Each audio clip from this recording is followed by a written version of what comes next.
channel is about my wife, of course.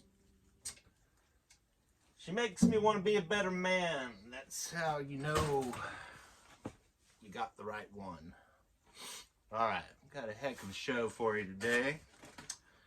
Been wanting to do this for a long time. I'm going to read some comments from some of my previous videos. They're great, entertaining. First of all, we've got El Scorpio says, I thought you were dead.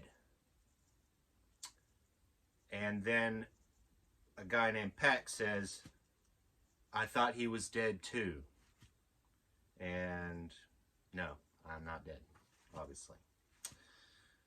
And a Mr. Whitfield says, cool song, bro. Well, thanks, Mr. Whitfield. Mr. Whitfield has a channel called The Whitfield Report. I watched one of them. It's actually pretty legit. You know, truther. Independent news program. And then there is a Eliza Beth Moldovan, who's from Australia, who has a comment.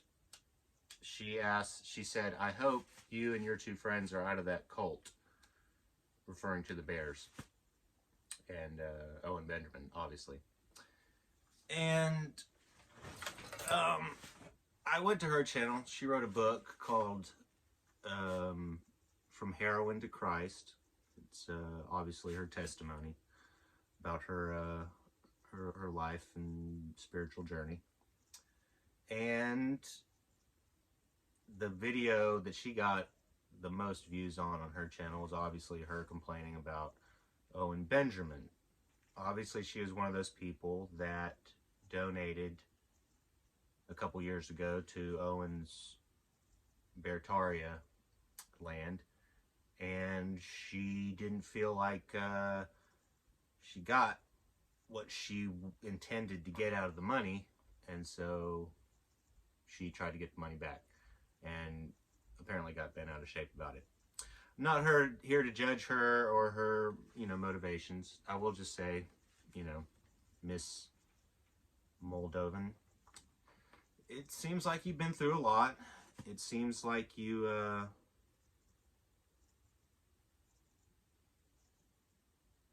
have a little bit of resentment towards alpha types, authority types. Just seems that way. You might not. But I would just say, if you found Christ, obviously, I think you have children. Your children, your relationship with Jesus, and your community needs to be your priorities.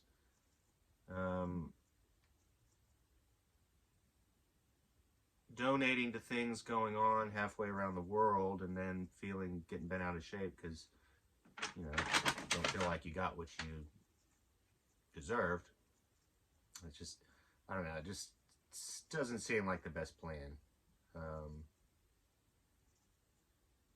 But I'm sure you have your reasons for any angst you might have. You also said in another quote, you said, is your wife a bear too? This is a good question. My wife obviously is not a big internet user.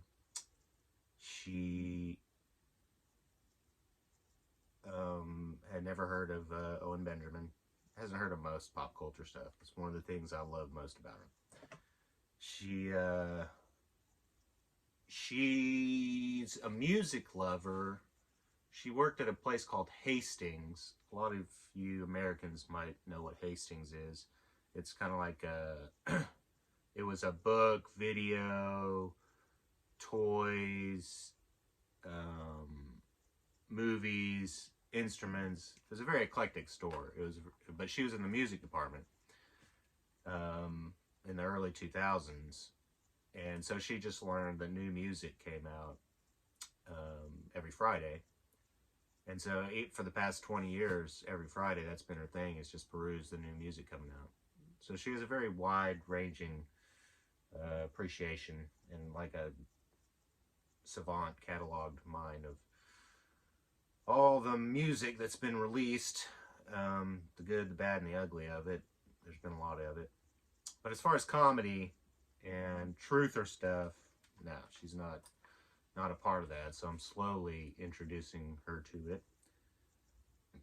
The I got on the Bertaria Times website for the first time, just kind of showing her um, what bears were, because she's an only child and her parents were also a lot like my father. They were always going to different churches and just seeking that community that in their hearts they knew they wanted, but they never quite found it. So they all remained pretty kind of independent, spiritually and socially, kind of very aloof, is what how people that know them would describe them.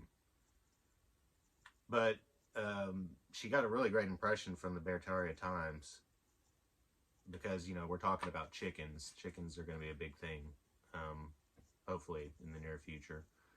And one of the bears just he made this great video just about the cost effectiveness and just the things that go into starting, you know, bare bones, very small scale chicken farm. So that made a great impression on her. Like most people, she appreciates Owen. She does feel like he's a bit full of himself. But her being tall and attractive and intelligent, she's also full of herself, and she knows that's something that intelligent people that crush are always going to be a bit full of themselves. That's one thing her father always told her every time that she came across something that she wasn't good at. He would just be like, you know, God made you very beautiful and he made you very smart. If he had let you do this well, that might have been a bit too much and you might not have ever recovered from it. So that's the kind of person she is. But she completely understands the bear, and she goes by Baby Giraffe Bear. That's her bear name, because she is tall and gangly. She's not the most graceful dancer, or doesn't have the most graceful body movements. I mean, I think she does, but just being, you know, really long legs and a bit gangly, she does appear to have a bit of a baby giraffe persona. But she's plenty coordinated in all the important ways, obviously. But yeah, she is a bear, and she's slowly understanding what bears are. But her father did a very good job raising her, and so it's a seamless transition from the alienation of pop culture and just the mundane social media to, you know, the real side of these things. It's going very well. And then one more comment from El Scorpio, because I said something about books, and he said, if you're into literature, the bears are the absolute worst group to be a part of. Which, I mean, I'm sure there's some bears that don't read very much, but I don't think that there's any, like, anti-literature stance. I mean, I don't think anybody's really like that. I think they talk about books all the time. I know Vox does. And I looked at Scorpio's channel too, and I really couldn't understand where he's coming from. It just seemed like a bunch of clips of Owen and Vox Day, and I really didn't even understand what you're trying to get across to the audience.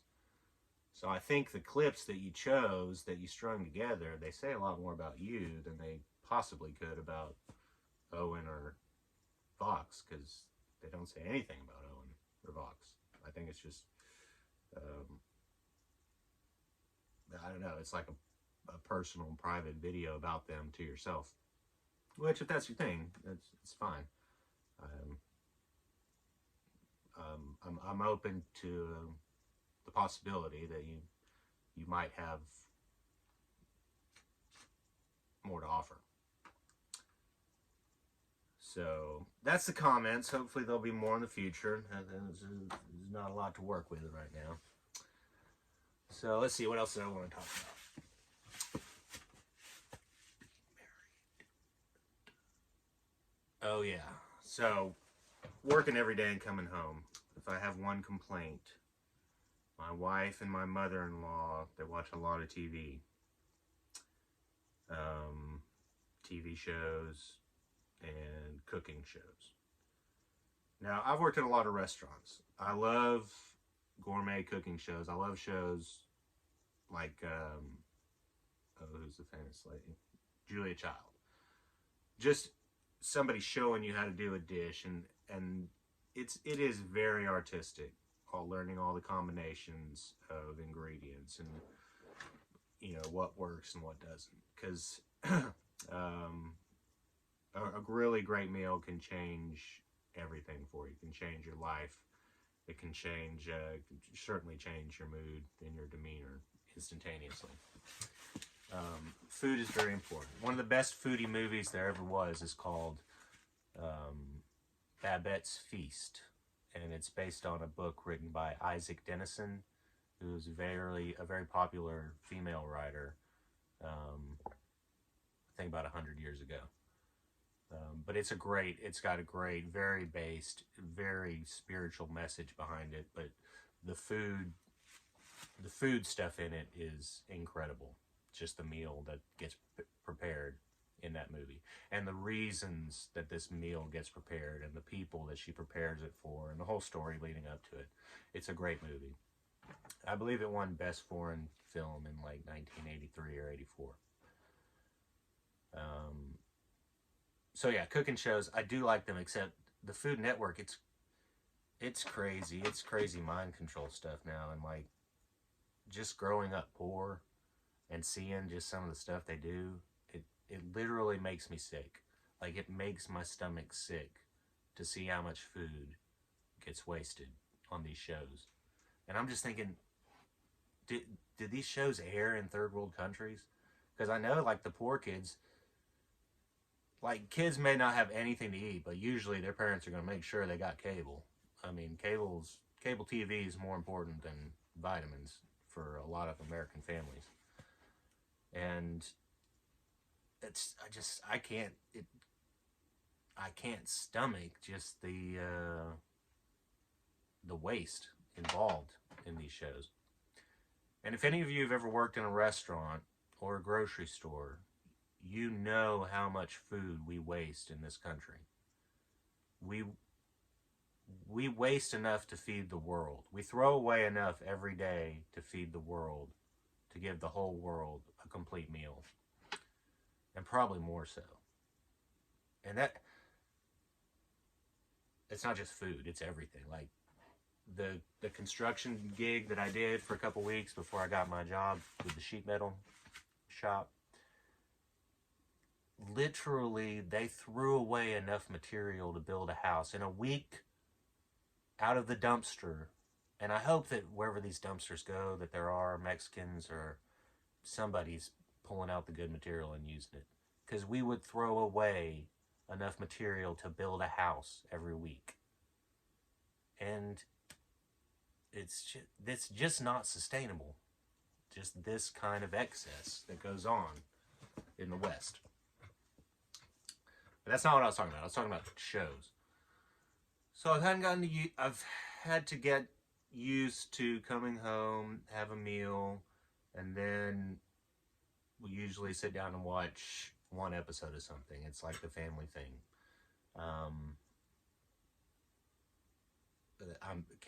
Could we do better things with our time? Absolutely.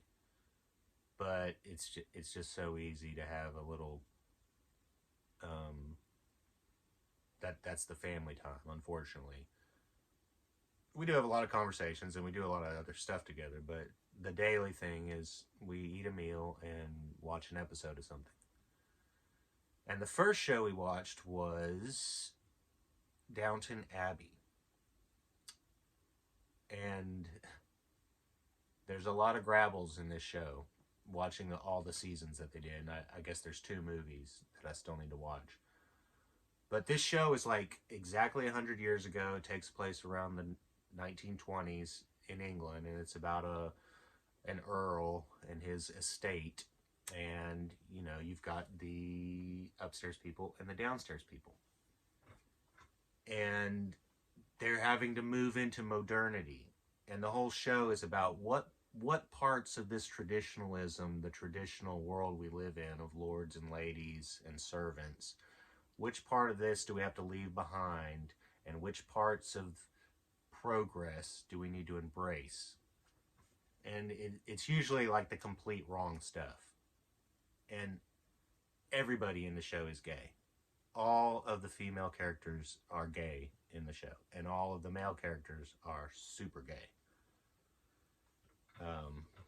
But of course, they get married and have kids and stuff and relationships. But it's one of the gayest shows you'll ever watch. But it has a lot to offer. Everything, even if it's not, doesn't have a great spiritual message of promoting morality and such. Anything that doesn't do that can still be a cautionary tale. If it's not telling you what to do, at least it's telling you what not to do. And it's also, I don't know, because just throughout the day, I'll imitate most of the characters. And, like, I identify with all the downstairs characters, and I treat them like all the upstairs characters.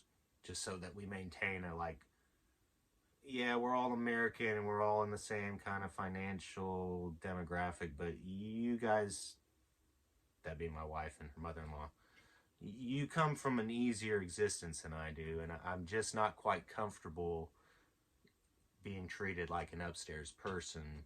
I have a lot of the downstairs people habits and such. So, you know, all that kind of thing they take with a grain of salt. But it's also just funny, you know. I call my wife Lady Mary all the time, and my mother-in-law, the Dowager.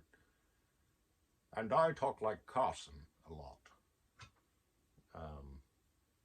Because he's one of my favorite characters, because he hates progress. He wants everything to be traditional. And because at the end of the day, like, that's why the West became so great. It was their hierarchies. There was a hierarchy everywhere. There was the king, and then, you know, all the aristocracy. Like I've gone into plenty of times. Nobility used to mean something. It used to be synonymous with morality. It's like if you were noble, that just meant you were moral. And for the king or anyone to elevate a peasant or a commoner to a level of nobility, it just meant because it was recognized they were crushing, they were moral, and they deserved to be elevated. And it's like I'm starting to see, like, in a true kingdom, you really don't have poverty. You have the rich and the super rich. Whereas in a democracy, you have the unimaginable poverty and then just kind of this relative wealth. And it's only wealth because it's contrasted against this extreme poverty. And as we know, like, the richer you get, the more desperate you get to just know where to spend your money. And it's almost like the billionaires, the unimaginably wealthy, they spend half their time trying to figure out what to do with their wealth to make them happy, and the other half just trying to keep the world in some kind of balance where their wealth means anything. Because to the immoral and to feel wealthy, they have to compare it to the poor. It's almost like they have to keep creating more and more poverty just to feel like they have wealth. This is unfortunate, yeah. So democracies have relative wealth, unimaginable destitution. The true kingdoms have the rich and the super rich. Because to be rich is to have everything you need and the time to pursue and cultivate your relationship with the Creator. This is what richness is. This is what it is to be rich as a human. So yeah, Downton Abbey, probably the gayest show ever, but I've found some positive things about it. The other show is called Yellowstone, which we've watched now all the seasons of that. And it's a pretty powerful show because the Dutton family, between Papa Dutton, played by Kevin Costner, and then you've got Casey, the youngest son, who's like the Iraqi war vet. He's got a little PTSD, but he's got this heart of gold, and he's got this ability to be savage when he needs to. And then you've got Beth Dutton, who's just this totally out of control female who's got no direction in her life and really has no idea what it even means to be a female. And then you've got Rip, who's like the ultra devout, loyal ranch hand who's been with John Dutton his whole life. And he's like the ultimate rugged man's man. But he's also like the picture of loyalty and devotion to his master, John Dutton. And then you have, forget the other kid's name. The adopted son. I forget he even plays him. The guy who plays him's from Arkansas. He's from like North Little Rock, from around here. But he represents kind of the human that doesn't really know where he came from, but he's got this will to power and this kind of lust for power, but he also knows he owes everything he has to the man who raised him, John Dutton, who adopted him. And so right now in the season, we really don't know which side he's going to fall on. Is he going to declare war? But he's also a real effeminate, real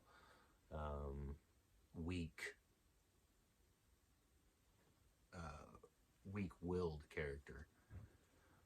But the good thing about the show is that you kind of come to understand, like, to be a man, you have to kind of embody all of these characters. We all kind of identify as John Dutton, who we have this part of life that we love, that society and progress and traditionalism are all kind of always in flux, but we're just trying to keep what we love. We're trying to keep it safe and protect it and preserve it. And then